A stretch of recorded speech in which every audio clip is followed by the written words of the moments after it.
Senator, today the Republicans, House and Senate rolled out the map. Can you tell us a little bit about the map itself and the process that went along with it?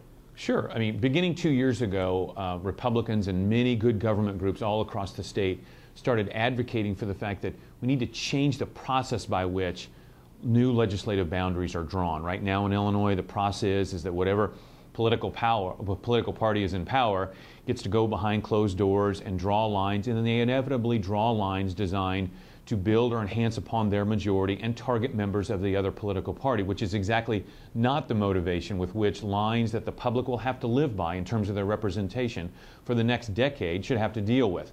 So what we did today is unveil a map drawn according to the Fair Map Amendment principles, which means we don't take into account incumbent addresses. We don't take into account who's a Republican, who's a Democrat. And we do our best to adhere to the local boundaries that are already in place that people recognize.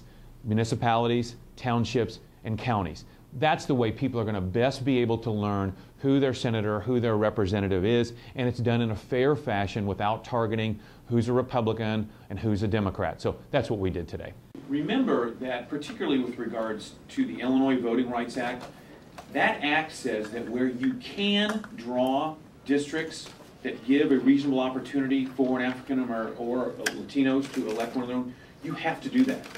It's not a, you know what, you can do it if it's politically convenient. It's not a, well, as long as you can at least keep 30-some Democrats in the Illinois Senate, then you can go ahead and do it. It's a mandate.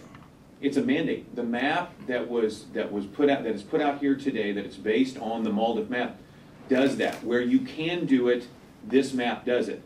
By contrast, the Democrat map does it where it's convenient and where they can make sure that they protect their incumbents. And that's the wrong approach to take. It's the unconstitutional approach to take. Comparatively speaking, how do the maps match up?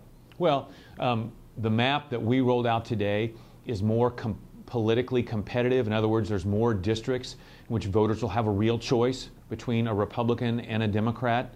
The districts are statewide by far more compact. In other words, they don't look like these crazy ink blots that you've seen on some of these past legislative districts.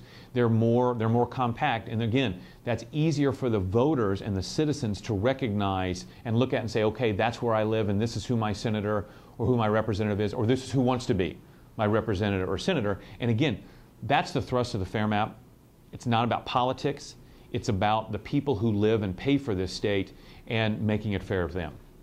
Again, one of the primary purposes to put this map out is to demonstrate that you can do it according to fair map principles without incumbents addresses and without politica data outside of the Section 2 districts and make it work. And again, we were told by the Democrat majority we couldn't do that. Told some members of the public wondering if you could do that. Here it is.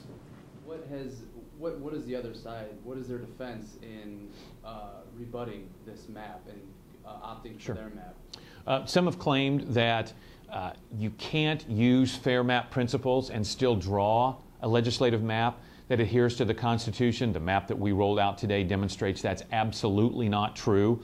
Others have believed that their office is literally something like a piece of property that they own and that they have a right to draw their own lines, which is an attitude that runs contrary to every notion of public service that I have, and I think most notions of public service that most people in Illinois have. The approach that we've used in drawing this map is a common sense approach that people back home want to hear, and that is, hey, don't worry about what you folks are going to get in the next 10 years. Worry about where we're going to be in the next 10 years, and this map was drawn according to that basic principle. We being the citizens of the Absolutely, absolutely. This is about the people who live in the state and pay for the state, not about the people who happen to be in office at the time.